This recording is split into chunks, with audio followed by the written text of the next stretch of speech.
አሰላሙ አለይኩም ወራህመቱላሂ ወበረካቱ። እንዲሁም ክርስቲያን ወገኖቼ ሰላም ብያለሁኝ። በያላችሁበት ሰላማችሁ ብዝዝት ይበልልኝ ውድ ሀገሬ ልጆች፣ እንዲሁም የቻናሌ ተከታታዮች ላይክ ሼር እያረጋችሁ አበረታቱኝ። የምታበረታቱኝ እህት ወንድሞቼም ከልብ አመሰግናለሁኝ። እንዲሁም ደግሞ ቤተሰብ ያልሆናችሁ ሰብስክራይብ በማድረግ የደወል ምልክቷን በማጥቆር ቤተሰብ እንሁን እላለሁኝ። ዛሬ ደግሞ በክፍል 12 ብቅ ብያለሁኝ ማለት ነው። የህልም ባሌን ባገኘሁት ክፍል 12ን ይዤ ብቅ ብያለሁኝ። እናንተም ላይክ ሼር ሰብስክራይብ እያረጋችሁ አበረታቱኝ ማለት ነው ውዶቼ። ክፍል 12 የደስታን እንባ አነባሁ። ከኡስማኔ ጋር ስለምኖረኝ የወደፊት ህይወት እያሰብኩ በደስታ ማዕበል ሰምጬ ጠፋሁ። ከገባሁበት ደስ የሚል ስመመን የኡስማን የስልክ ጥሪ አባነነኝ። ስልኩን በፍጥነት አነሳሁት። በደስታ ብዛት እንደኔ ሰክሮ የኔ ንግስት፣ ደስታዬን በቃል ልገልጸው አልችልም። አንቺ ልዩ ስጦታዬ ነሽ። ሁሌም የምሳሳልሽ፣ የምኖርልሽ፣ ህይወቴን ትርጉም ሰተሽ ደስታዬን የምታበዥልኝ ሁለንተናዬ፣ የኔ የምልሽ ንግስቴ አንቺ ነሽ። በዚህም ደስታዬ ወደር የለውም ሲለኝ ልቤ በሐሴት ተሞልታ ጩቤ ስትረግጥ ይሰማኛል። ለኡስማን የትኛውንም የፍቅር ቃል ብጠቀም ስሜቴን አይገልጸውም።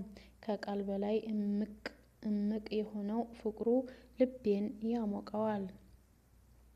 ኡስማን ሁሉ ነገሬ ሆኗል። ስለዚህ አለሜ ብዬ እጠራዋለሁ። አሁን ህይወት ከሌላ ጊዜ በበለጠ ታጓጓኛለች። አለሜ ብርታት ሆኖኛል። ለሱ ብዬ እበረታለሁ። ለካ የኔ የምለው ሰው ሲኖር ህይወት ትርጉሟ ይቀየራል። ደስተኛ ነኝ። አብረን የምንኖርበትን ቀን በጉጉት እጠብቃለሁ። የአለሜ ኩራቴ ለመሆን ቆርጬ ተነሳሁ። ፈተና ደርሷል። የማንበብ ፍላጎቴ ከፍ ብሏል። ከፍተኛ ውጤት በማምጣት የአለሜን ደስታ ማየት ህልሜ ሆነ። ሳልታክት ንባቤን ተያያዝኩት። አልደክምም፣ አልሰለችም። ፈተና እንደጨረስኩ የእረፍት ጊዜን አዲስ አበባ ከሀዩና ከነቢያት ጋር ለማሳለፍ ቀድመን ተነጋግረናል። አሁን ግን ልቤ ለሁለት ተከፈለ። ወደ ኮምቦልቻ ሄጄ አለሜን ማግኘት ፈለኩ። ግን ደግሞ ቀድሜ ለጓደኞቼ ቃል ገብቻለሁ። ሀሳቤ ለሁለት ተከፈለ። ዛሬ ፈተና የመጨረሻ ቀን ነው። ከዚህ ኋላ አንድ ቀን እንኳን ግቢ ማደር አልፈልግም። ደግሞ ወደየት መሄድ እንዳለብኝ አልወሰንኩም። ፈተናም አለቀ። ነቢ 10 ሰዓት ላይ ደወለችልኝ። ማሬ 10 ሰዓት ላይ ደወለችልኝ።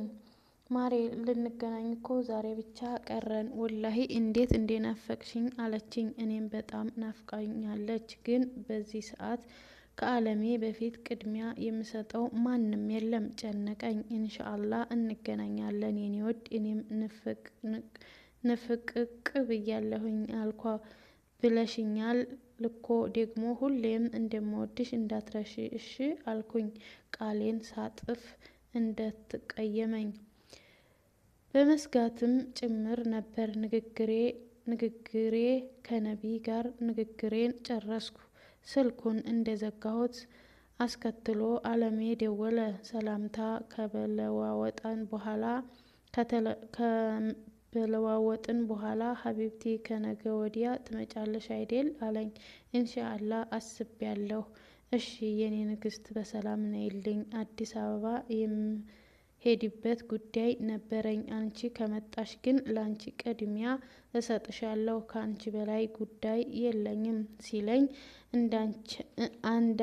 አንዳች ሸክም ከተከሻዬ ላይ ሲነሳ ተሰማኝ። ደስ አለኝ በጣም ውዴ። በቃ አዲስ አበባ መጥተህ እንገናኝ። ወላሂ ጨንቆኝ ነበር። እነ ሀዩ ጋር እረፍትን ለማሳለፍ ቃል ገብቼ ነበር። አሁን ግን ቃሌን አጥፌ አንተን መርጬ ለነሱ ምን እንደምል ጨንቆኝ ነበር ስለው ቅድሚያ ስለሰጠሁት ደስታው ጣራ ነካ። እናም አዲስ አበባ ለመገናኘት ተስማማን። ምን ልስጥሽ? እሺ ምን ላርግልሽ? ስጦታ የሚሆንሽ ላንቺ የሚገባ ምን ልስጥሽ አለሜ? ላንቺ የሚረባ ካንቺ ጋራ ሲሆን እኛን የሚያግባባ ፍቃድሽ ከሆነ የሀገራችንን መብራት ኃይልን ልስጥሽ። ይቅርብሽ አልሰጥሽም። ግድ የለም ይቅርብሽ። ይጠፋል ይመጣል ላንቺ መች ሊጠቅም። ቁጣሽን አብዝቶ ጨጓራሽን በልቶ ላጣሽ አልፈልግም። ቴሌን እንዳልሰጥሽ ስልክ ቤታችንን እሱም መከራ ነው ታውቂያለሽ ኔትወርኩን። እሺ ምን ላምጣልሽ? በምንስ ላስደስትሽ? እውነቱ ግን ውዴ የቧንቧ መክፈቻ ልስጥሽ አስቤ ልሰጥሽ አስቤ እየከዳኝ ነው በጣም ፋራ ልቤ። ያልታከመው ውሃ ብጠጪ እንኳን ለጥም ሀተት ታመሽብኝ ላጣሽ አልፈልግም።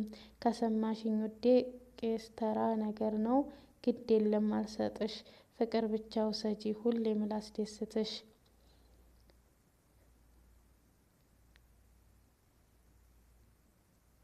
ጠዋት ሁለታችንም ጉዟችንን ወደ አዲስ አበባ አደረግን። ከነቢና ከሀዩ ጋር በአካል ለመገናኘት በቃን። አልሐምዱሊላህ ያለ